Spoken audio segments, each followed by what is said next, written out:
If you're tired of the standard business and marketing fundamentals, frameworks, and funnels, you need a little mischief. Get ready to turn up the volume on the CEO Mischief Maker podcast, where you access conversations with seasoned business owners who have smashed through mindset barriers, innovated the standard boring business and marketing playbooks, and executed future-paced strategies with bleeding-edge tools and tactics to micro-fail their way into massive success and growth. We are Mindset Impact Strategic Catalysts helping innovative entrepreneurs focus.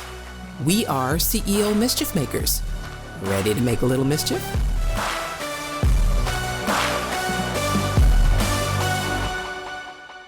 Hey, CEO Mischief Makers, welcome to the conversation. You know who I am, right? MKJ, but I get to introduce you to Kathryn King. And I just met him in a conference probably about 2 weeks ago, I think. But we've been in each other's circles because we're in the same mastermind in different sections, but in the same mastermind with Mike Kim. So Kathryn, welcome to the conversation. First off, how you doing? Good. I'm great. How are you? You know, I woke up today, so it's a really good day. But all right, so start off telling us a little bit about yourself. So what do you do? So what do I do? I mean, if you were to ask me on the street, and the quick answer would be I make videos, right? That's the quick answer because it's kind of hard to explain exactly what I do, especially like to your parents, right? So what I actually do is that I help people, grow their following. I help people get eyes on their stuff by using video marketing, storytelling, and all that jazz to really just bring awareness to brands, which has been my focus most of my career. But more recently, I've been focusing more on personal branding and getting folks that I love to work with to get more eyeballs on their stuff. Yeah, I get it. You know, it's really hard to explain what I do as well. Quick down and dirty is I help people turn their conversations into conversions, right? For their business. But when you get deeper, it really gets to the heart because people don't understand what that means. And the same thing I can imagine with using video to expand their personal brand. People don't understand what that means. Are you talking about like webinars? Are you talking about reels? Are you, so it starts the conversation, which is good. But if people don't even know the next question to ask, that makes it really difficult, right? How have you found trying to deal with that, trying to introduce that simple topic and then get deeper? Is that difficult? Well, it is, but and I found myself doing this a few weeks ago. I was at a sort of retreat, so to speak, with a bunch of people who looked at me like I was a wild animal. They've never seen somebody who made videos, and so they after about the fifth person that asked me what it is I do, I started like, let me actually try to create a conversation, a dialogue from this. And so I said, I help businesses tell their story through video. And that was like, oh, that's pretty cool. That kind of created more of a dialogue as opposed to like, oh, I create videos. They're probably like, well, my niece does the same thing. So, but I help, people tell their stories, which in essence is what we all do as marketers. We help people tell stories. We just have different ways of doing it. You do it through conversations and through automation and things like that. And I do it through video. Wow. Yes, that's perfect. And it's the reason I ask that is because the more we talk to people who are not in marketing world and in our sphere of crazy language and the things that we do and ROAS and, all this ROAS and LTVs and all that kind of, they have no clue what that means. The more we talk to those people, the more refined we get our message to be able to communicate it to as many people as possible. So let's kind of back up a little bit. I love how you talked about storytelling because you're right. Everything we do is storytelling. What kind of mindset shifts did you have to progress from shooting video? Or tell me that story. How did you go from, oh, I'm kind of interested in video to actually I'm telling stories in video? What kind of mindset shifts did you have to go through? Yeah. Well, that's been a long journey, right? So if I were to look at myself, if I were 15 years old looking at my 15-year-old self, I'm 38 now. And if I look at myself, when I was 15, I probably would have laughed, and like, yeah, right.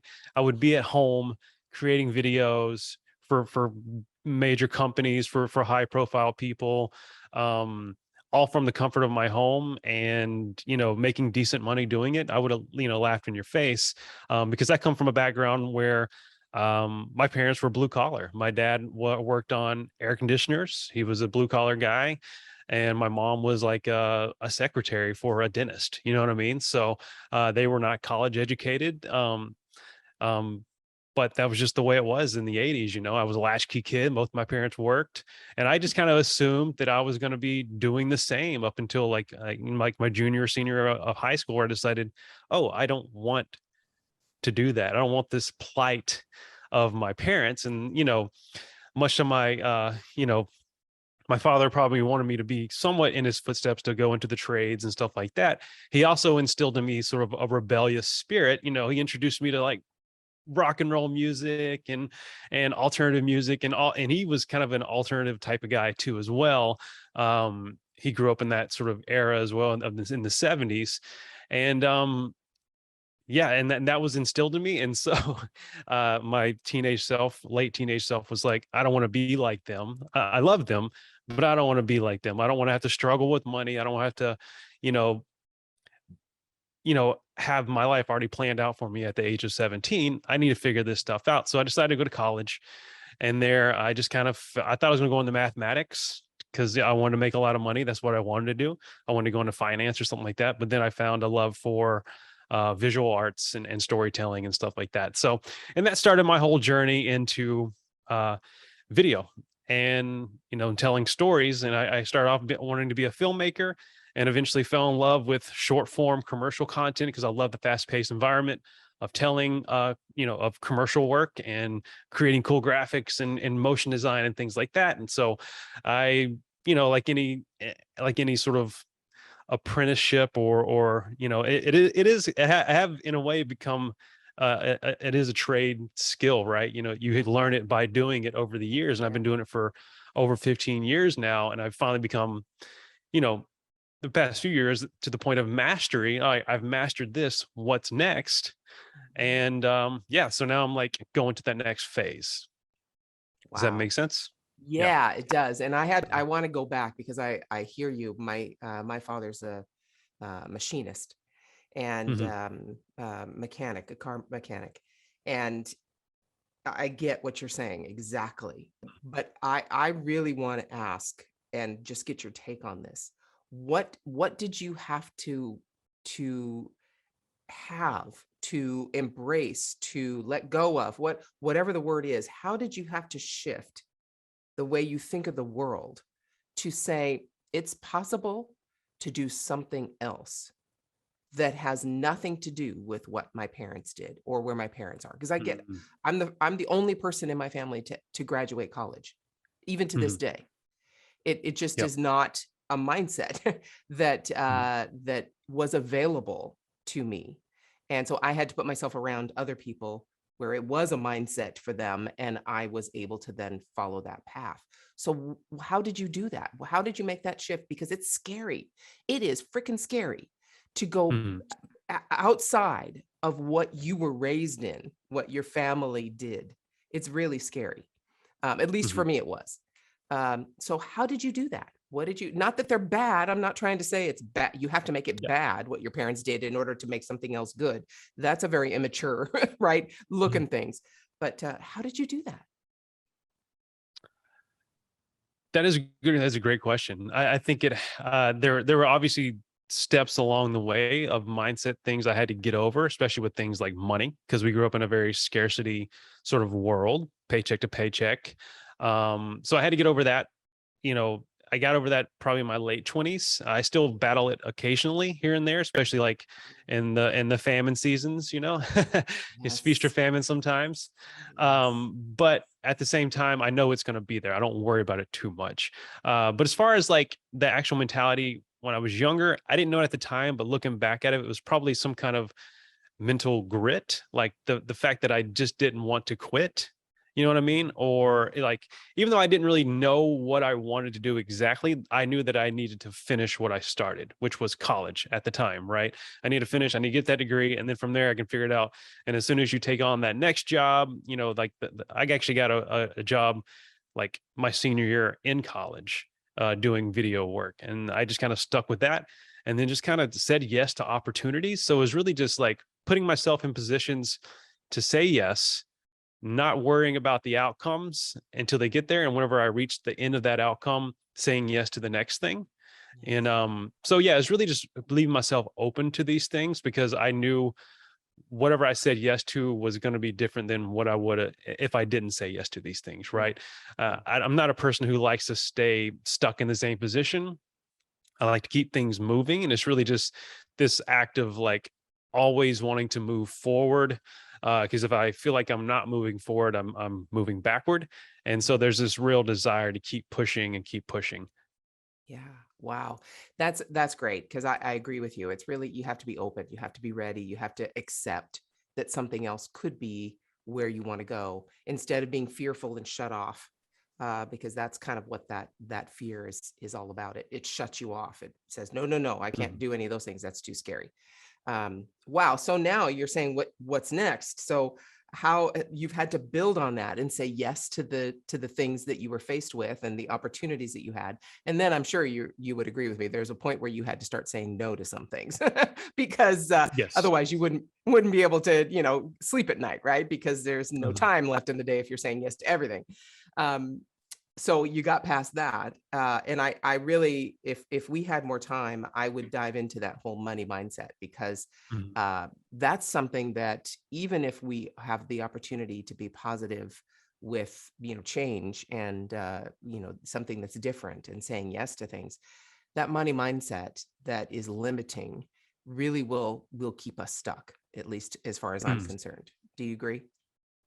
Oh, totally. Yeah. I mean, I had to get past money being sort of, I mean, I'm also a spiritual person, money being like this idol, being this God, being this Yeah, thing that can control everything in my life. Like yeah, it's ridiculous.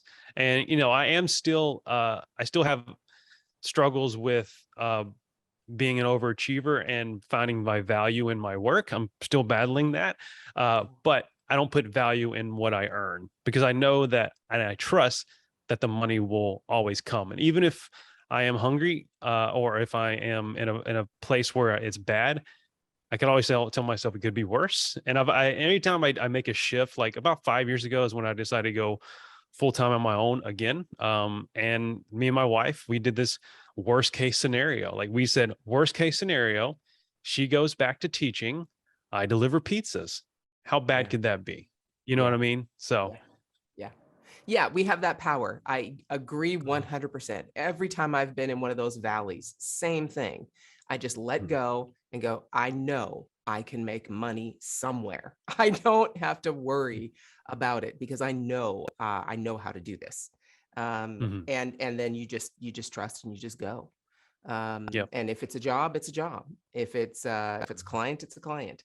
That mhm, Yeah, you don't attach yourself to any of those feelings of worth, right? yep, So what's yep. next? How did you have to switch your mindset now to prepare for what you're doing next? Because each step takes a new mindset shift, right? Yeah. Mhm. Yeah. So now I'm actually in that phase now, right now, letting go of like doing everything on my own and trusting that I need to not do everything on my own, basically, as I shift from doing more fulfillment work, which is like I actually have been the person that creates the videos for these um, companies, for these big brands, to now actually moving into a new uh, I wouldn't say industry, but definitely a new audience, and trusting that my skill set can come over and I can speak to them in a certain way, and trusting that. So it's really getting away from the comfort of what I was doing and looking forward to a new adventure.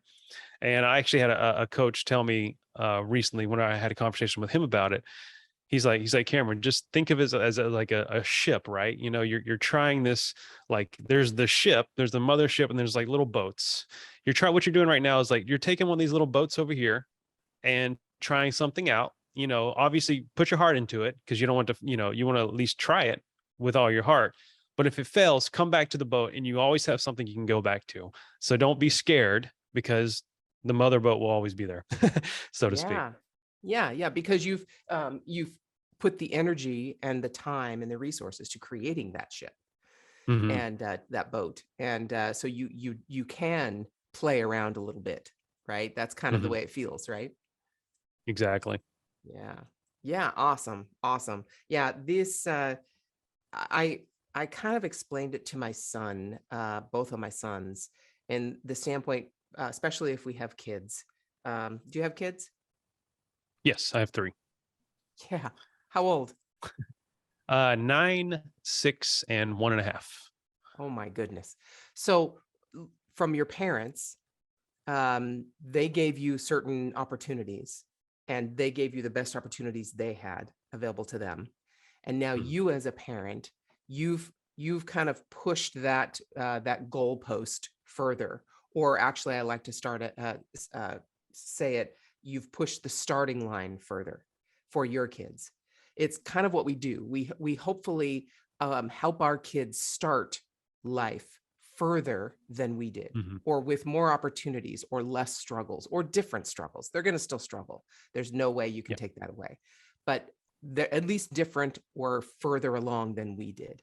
And that's Mhm. basically what we do as parents. We try and help our kids have a further starting line, right, than we did. And if we can at least do that and they can start further from us, then to me, we've at least set them up for an opportunity greater than we had. Now, what they do with it is obviously up to them, and where Yeah. they go with it. And I have one of my sons is actually thinking of going back to the trades, which I think Mhm. is amazing because Yeah. he's great at that. And one of my sons is an entrepreneur. So and who knows, that's what they are now in their 20s. You know how this works. I mean, who knows what they're going to do when they're in their 40s. It's just they are not tied to that one thing for the rest of their life like our parents were, right? Mhm. The opportunities we have, and it requires the ability to make these mindset shifts. That I think is the number one requirement to be able Mhm. to take advantage of whatever's in front of you, is to be able to be open. And like, I love how you said that, to say yes to opportunities. Um, any last thoughts on what you started with that brought you here, and the shifts that you had to make that you can share with our audience? Yeah, sure. One thing I kind of, you know, I wrote down over in my notes was, you know, I grew up in this sort of, you know, you literally you learn a little about my backstory, and that really, you know, all throughout my life, that theme is kind of played out, like saying to myself subconsciously and sometimes conscious and sometimes verbally, I don't want to be like these people. So, you know, like when I worked in an office setting, a corporate setting, uh, doing internal communications, I'm like, I don't want to be like these people. And then you figure out a way, your mind starts figuring out a way to not be like those people. And like it's not knocking against them at all, you know, obviously, but it is like, well, I just don't want to be that way. You know what I mean? Yeah. And then sometimes you have to experiment. Like I took a 3-year detour doing something else, you know, I mean, still in the same profession, but in a different setting. And after 3 years, I'm like, I enjoy this, but it's not for me 100%. I'm not there, you know? So Mm. sometimes it takes little side quests. So just being, like I said, still being that open mindedness, being sort of a MacGyver in the situation, right? And then, you know, really saying, you know what, I don't want to be this way. And, you know, I try to find opportunities to start steering that ship. Okay, hold on. If your mindset was shifted, you were inspired to innovate, and you were spurred into action, don't just move on with your day. Focus, my friend, and take a few minutes to visit ceomischiefmaker.com to learn more about the value that was shared with you today. Please act now and create some CEO mischief of your own.